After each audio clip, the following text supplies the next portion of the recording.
Hey, what's up guys? You got Gypsy back here today with NPL Season 7. It's time for my draft analysis. I'm pretty excited to be bringing this to you guys. I'm definitely pretty happy with my draft, and yeah, hopefully you guys are going to enjoy this season's journey to potentially a third-time championship. We will see. But yeah, so we're kicking it off, NPL Season 7. I had actually, funnily enough, 7th place in the draft, so not too bad. Nothing amazing, so I'm probably not going to get any of the broken megas, stuff like Mega Kangaskhan, Mega Morwa. But it's a nice enough spot to secure something really solid in the first pick. And as you guys can see, obviously, we're kicking it off. We got Analysts T. So before I jump into a discussion about Lando, I just want to quickly mention this was a points draft system. So we had 120 points total, and each mon was priced specifically based on what we thought they were worth. Analysts T was a pretty expensive mon. I think it was 18 points from memory. In fact, I have the list right here of points, and it was 18 points, so a very expensive mon, one of the most expensive mons in the draft, and I was very happy to pay that price for it. Landorus is a mon that, obviously, like everyone fears its potential as a Z-move mon, which if I choose to make it a Z-move mon, it will definitely have that offensive potential, but I really enjoyed in the ITL Landorus's ability to be a team player.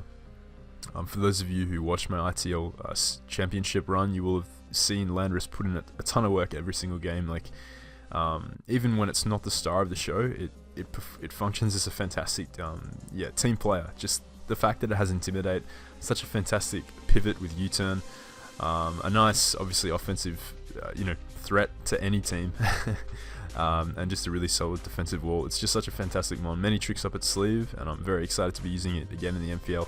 Haven't seen it used too much in the NPL myself. I know Matty had it last season and he made good use of it, but prior to that, I haven't really seen Landorus used too much in this league, so definitely looking forward to putting my touches on it and seeing how we can use it here. So obviously, because I am number 7, the draft has to go all the way down to the 16th pick, and then because it's a snake order draft, it goes back the same way, so I had to wait a fair while for the next pick. Luckily, the mon that I really wanted this time around was there, so I was very fortunate with this draft. I didn't really get sniped much at all, so big change for me, because usually I'm sniped a ton. So the next time the pick came around to me, I secured the mon that I wanted, and we're going to jump into that in one. So for round 2, I picked up Celestealer. Now, Celestealer was a mon that I've been wanting to try ever since Gen 7 came around in the draft format. I think this mon is insanely good.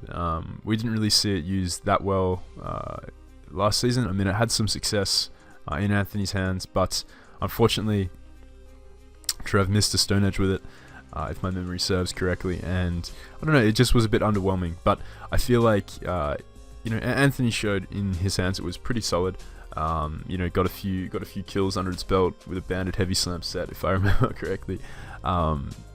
But yeah, the great thing about Celestealer is just it's phenomenal bulk, its mixed attacking options, its boosting options, just purely its like defensive set, its Leech Seed Protect, heavy slam set is just disgusting to face. When paired with the way, when paired with Lando T, for example, it just performs as a really solid partner to it. Being able to come in on stuff like water and ice hits, because it's so fat, it just really doesn't care. Like, Analysts T kind of takes out bulky fire types as well that may sort of pressure this Celestealer that may be too fat for my Celestealer's Earthquake to dent. So they partner up quite nicely, and the kind of offensive presence this thing has too is not to be slept on either. Autonomized sets are definitely not out of the question. It's just a really fun mon, and I feel like a mon that I can definitely bring out its potential. And so definitely excited to be having Celestealer on the squad. I was pretty surprised it lasted this long, to be honest. Like, this was well into the second round, so very happy to be able to secure Celestealer. The next mon we're going to jump into is something that I feel is going to partner very nicely with Celestealer and complement Analysts T, and we're going to get into that in just a second. Alright, so with the 3rd pick of my draft, I decided to pick up Mega Diancie. Now, Mega Diancie, Celestealer, and Landorus, all very expensive, 18, 16, 17, I believe, points, but worth it, I reckon. Like, Mega Diancie is obviously a fairy type. You guys know I'm pretty fond of fairy type megas. I love me some Mega Guard. That Mega Guard has a special place in my heart, obviously, from last season and seasons past. But Yeah, Mega Diancie is definitely a cool fairy type herself. I feel it's always fun to mix it up and try something different. I haven't actually used Mega Diancie in a very long time in the format, but with the new speed buff it got in Gen 7, the instant speed boost mechanic of the Mega Evolution, I think is really going to help out Diancie flourish this gen. It's not forced to run Protect as much. Obviously, Protectors are still a pretty nice tech to have on there to scout, but yeah, it doesn't have to. It's not forced into carrying it per se. Mega Diancie partners brilliantly with Celesteela and Lano's T. As you can see, like I got Lano T to resist the electric attacks that Celesteela's weak to. I've got Diancie there to tank fire type attacks that might hit Celesteela. And then you just look at Celesteela and Diancie and you see that like Celesteela covers Diancie's weaknesses almost perfectly. Obviously water is neutral, but you know, Celly drinks those hits. So yeah, Diancie, very excited to get it. You guys know about all these mons, but basically for those who don't, Diancie has just crazy mixed attacking options. This gen it also received Power Gem, which means it doesn't have to run necessarily mixed to hit fire types. It can run full special attacking set and be able to reliably dent those fire types that may want to switch into Moonblast. So yeah, Diancie, brilliant mon. Lots of setup options too with Karma and Rock Polish. It's actually a cleric too. It has heal bells, so that's pretty tight. I love me some fairies that can perform cleric roles. But yeah, this mon is definitely going to be a threat for many teams to face. Prepping for these first 3 mons, in my opinion, is going to be pretty difficult for a lot of teams. That's definitely something I wanted to kind of capitalize on. I don't really like my teams being too passive. I do like my bulk, but nothing too passive. I like having the offensive presence there, especially last season that was shown.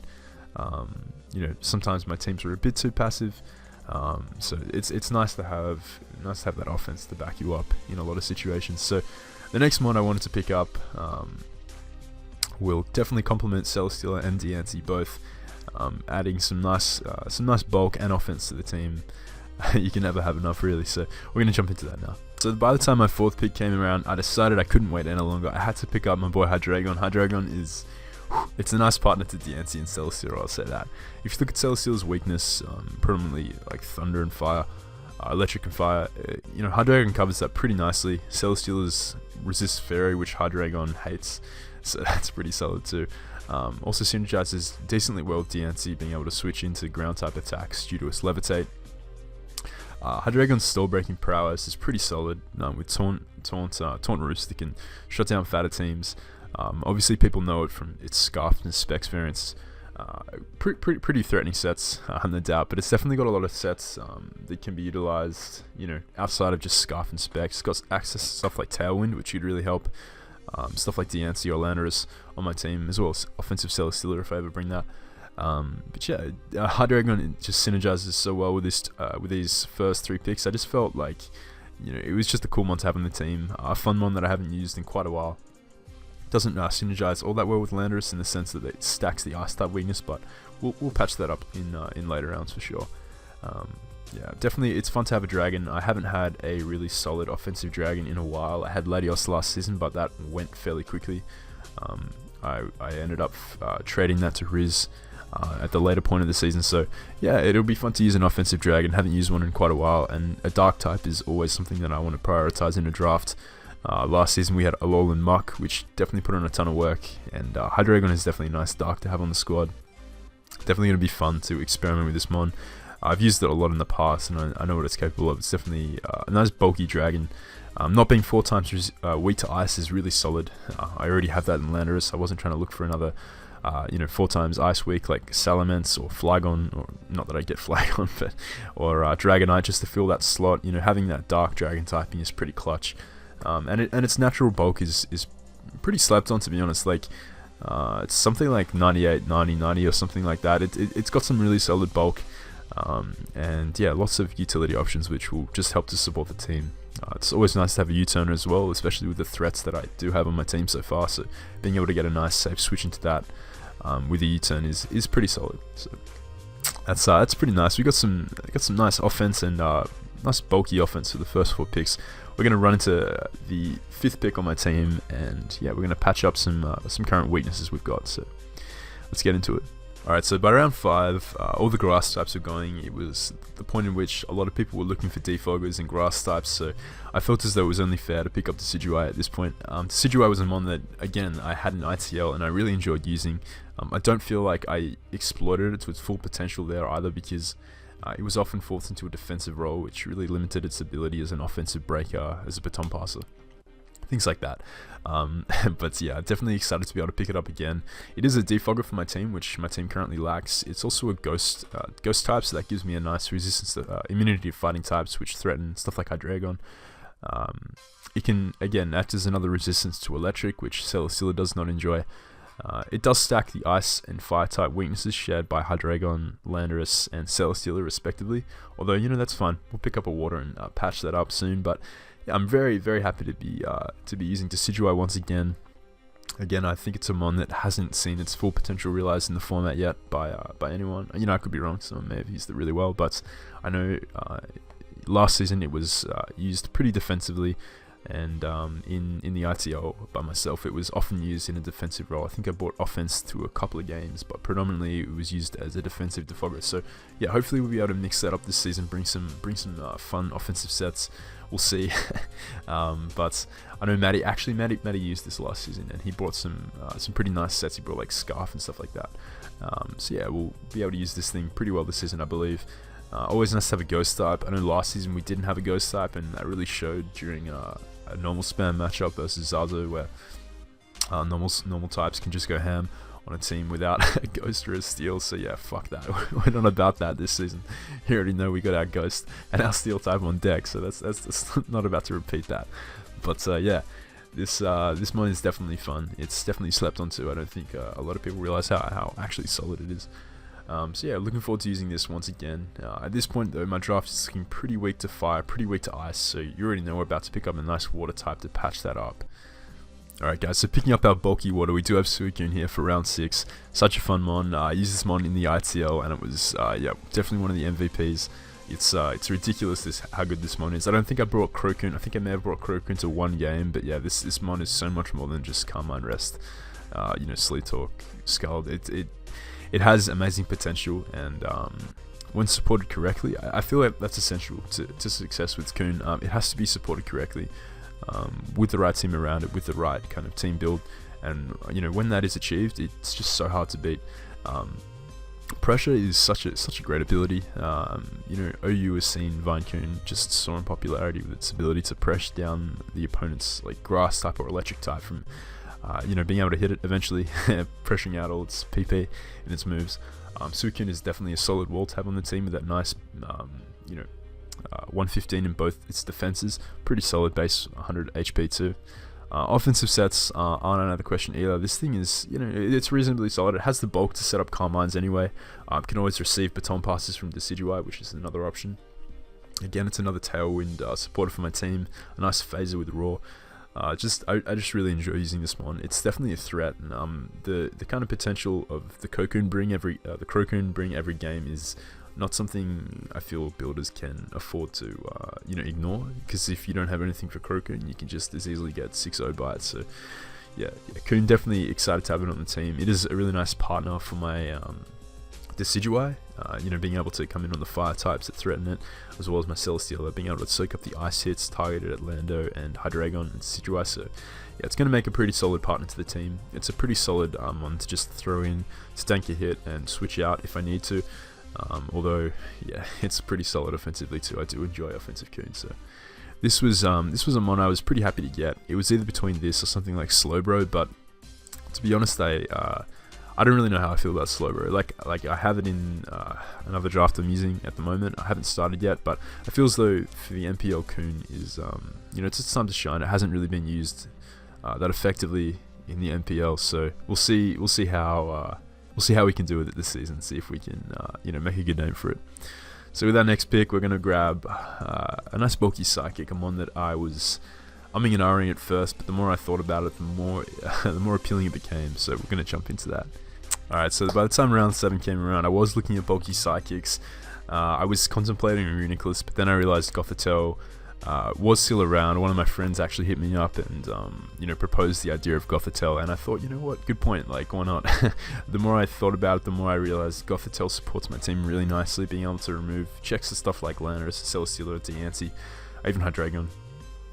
This mon is it's nasty. Like, Shadow Tag is a stupid ability. I don't think it's not competitive. Although in the draft format, it is definitely easier to take on because you know Goth is coming. It's something you can prep for. That being said, the team pressure that the pressure that Goth places on opponents having to build around it is definitely nice. It's a nice mental warfare tool to have on the squad. Having stuff like Crocoon and potential Gothitelle really weighs heavily on building, in my opinion. I don't think it's something that the opponent can ignore. Well, I mean, they can ignore it if they want. I mean, that's fine with me. So, it's definitely a fun team player in the sense that it does support my more offensive mons in their sweeping ability, being able to remove checks to stuff like Landorus, Celesteela, Hydreigon. It's a pretty solid utility mon. Obviously, like, its main benefit is that it traps, but it can set up screens. It can do a few different things. It's obviously got its cancerous, like, Trick, Carmine Rest set, which is absolutely nasty. And I don't know. I'm not swearing off bringing that this season, so that may come. But obviously not going to go too much into how I'm going to plan on using Goth, but I do have a lot of different ideas with it. So yeah, definitely excited to be able to use it. Pretty surprised it lasted this long in the draft, but lately there's been a kind of trend of people not really liking Goth as much as they used to. It used to be considered like a round 1 pick in a lot of leagues. People used to really enjoy it, but people are kind of falling off it lately. It is definitely easier to prep for in draft than it is in standard play. It's less of a nightmare in that sense, but it's definitely still a potent threat in the format, and it is a nice bulky psychic for my team. I like my psychics. You guys know I usually pack 3 on a team, so always good to pick up a nice bulky psychic. And Gothitelle is no different. It's got really solid stats across the board. Pretty like a relatively low HP, but a really solid defense and a very high special defense. So it makes up for it in that sense. I already have a ton of bulk already, so yeah, I didn't really need something extra fat like Cresselia on my team. I didn't feel like that was necessary. Goth is far better for this team. So yeah, very happy with this pick. The next pick, we are going to go into another member from my ITL season that I'm very excited to be having back on the squad. Alright, with our next pick, we do pick up Qwilfish, aka the GOAT, aka the Snorlax Slayer, aka the man with the spikes. Look at that face. You already know this man is laying up hazards for my team, which is going to be really solid. Landorus, Celesteela, Diancie all appreciate spike support. Suicune loves T-Spike support. Qwilfish was just the GOAT in ITL. Honestly, it was definitely one of my MVPs. Loved using it. Offensive Qwilfish is not to be slept on too. Not going to go too much into that. But yeah, this little guy is going to be fantastic in terms of team support. Another really solid fighting resist to my team. Decidueye doesn't like being forced into a defensive role all the time, so it is nice to have Qwilfish on the squad to help with that. Same goes for Landorus T. So I find that Qwilfish and Landorus also partner together quite nicely, being able to tank each other's weaknesses for the most part. Obviously Psychic is neutral, but on Lando. But Qwilfish is definitely going to be fun for the team to have. Just that nice support. It's got so many utility options. It's got stuff like Taunt, T-Wave, Destiny Bond, and more. So yeah, it's definitely a nice stall breaker in that sense. But T-Spikes is something I always love to have on the team. Something I feel most teams just benefit from in some way. Like all teams enjoy T-Spike support. It's just another thing that weighs on the opponent when building for this team. They have to consider the likelihood of T-Spikes coming, let alone spikes, which is definitely a pain for a lot of fat teams to switch into. My heavy hitters once spikes are up, so it's definitely a nice addition to the team, and I feel like it was definitely worth the points.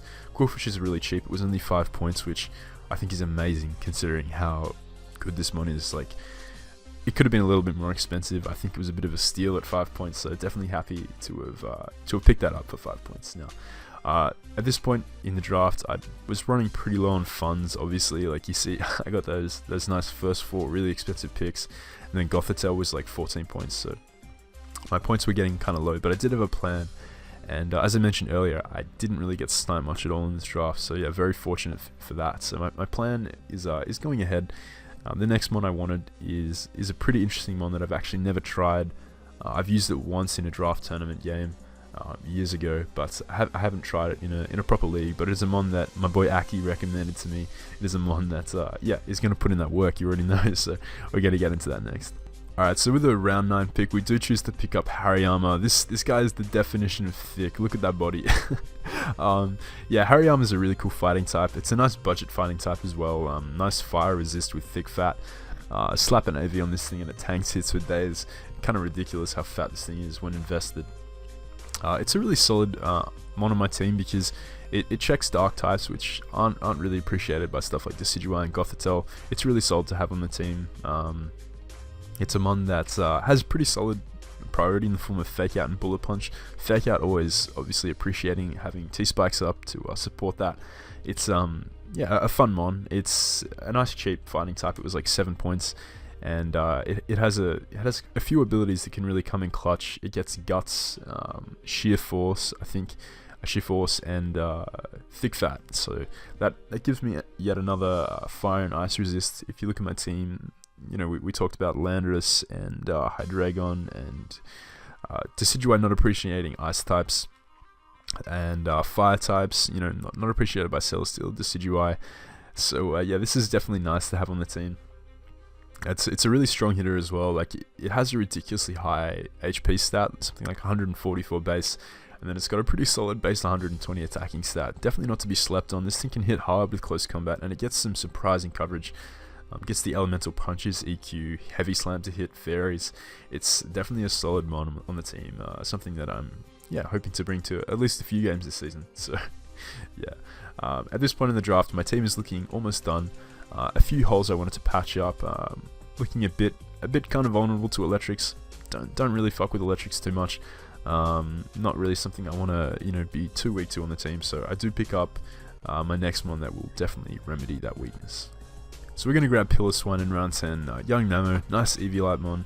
This thing is ridiculously fat with Eviolite. It's got 100 base HP and really solid defenses, which is ridiculous for an Eviolite mon. It's, in my opinion, one of the best Eviolite users in the game.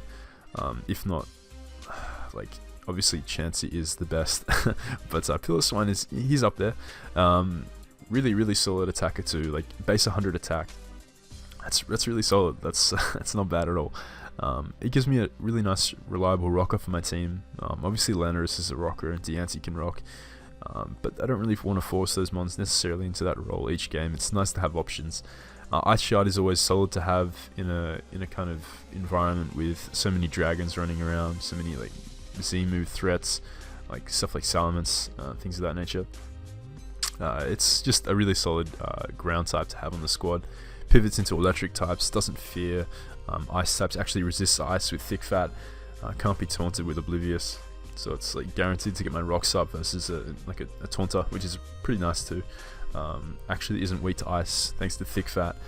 So Piloswine is definitely a nice mon. I used it in a few leagues a while ago, and I definitely enjoyed bringing it.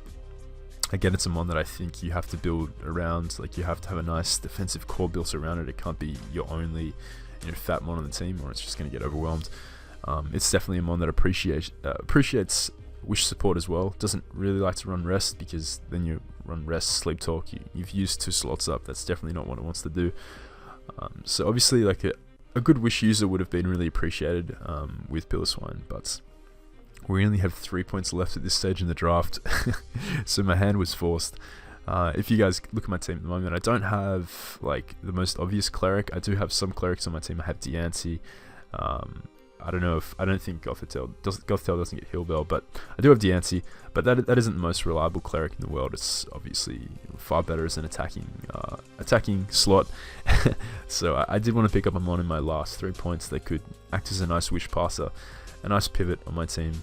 Teams always, like mine, always appreciate having pivots in the back to switch in tank hits, scout out certain movesets. And obviously a nice wish passer and cleric was what I was looking for. So we're going to jump into that last one to finish up the draft in just a sec. Alright, so with my last pick in the NPL Season 7 draft, I do have to pick up Ordino with my last 3 points. Ordino is a bit of a passive mon. A lot of people say it's passive. My man Sebastian, top tier boy, actually used it really well in Season 5, for all of you who remember. If you didn't, go check out Seb's Season 5 run. Pretty great run in my opinion. he used it really well. Ordino gets stuff like Encore, which deters opponents from setting up in its face unless they have Taunt. Gets a knockoff T-Wave. Healing Witch is really nice on this mon. This is something a lot of people forget. They just write it off as a wish passing cleric.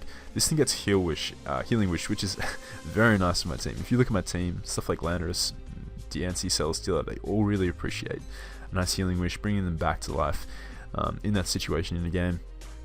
And obviously, it's nice for my team with stuff like Piloswine, receiving wishes, stuff like Decidueye, Hydreigon, even Suicune. Means I don't have to necessarily rest up. But a Cleric is always nice on most bulky offense, in my opinion. It's nice to have that in the back as a last resort if you do need to bring it. This thing even gets Trick Room, which is really solid. So if you look at my last 3 picks, they're ones that actually abuse Trick Room quite nicely. So that's also something to keep in mind. But yeah. Ordino is, definitely not the most offensive one in the world. Pretty garbage attacking stats, but it does get calm one, so you never know. But yeah, this is definitely more of a team player than any sort of standout attacker, obviously. And I think it will support the team relatively well, if even just deterring my opponents from bringing certain sets versus me because of the possibility of Ordino coming in the back. Regen is a really nice ability for this thing, being able to pass off wishes. Like Alamamolo does, without actually having to take a wish. It can just pass off and heal any chip damage with Regenerator. So yeah, that's definitely nice for my team. I feel like with my last 3 points, this was the best option I had available. There were a few like offensive mons like Rotom Frost or something that I was potentially looking at, but this normal type with the support that it brings to the team was something that I just couldn't turn down. So that is my draft. I opted to make Landorus Therian my Z-Move mon, obviously, and yeah, that's quite an obvious choice on my team, but it's definitely an effective one. I feel like Landorus T with the Z-Move is undoubtedly one of, if not the best Z-Move mon in the format. The pressure it places on teams is just unparalleled in my opinion. Salamence is also a pretty solid Z-Move mon. Stuff like Dragonite, I actually had Z Dragonite last season, so yeah, I've used that. But Landorus, after having used it in the ITL, like I think I brought, even on defensive sets, I brought like Z Fly or Z Earthquake to all but one game. So to put into perspective how just risk-free it is bringing a Z-Move on Landorus, yeah, it's an amazing one, and it's just that much better with Z-Move. So yeah, it wasn't really a hard decision on my part.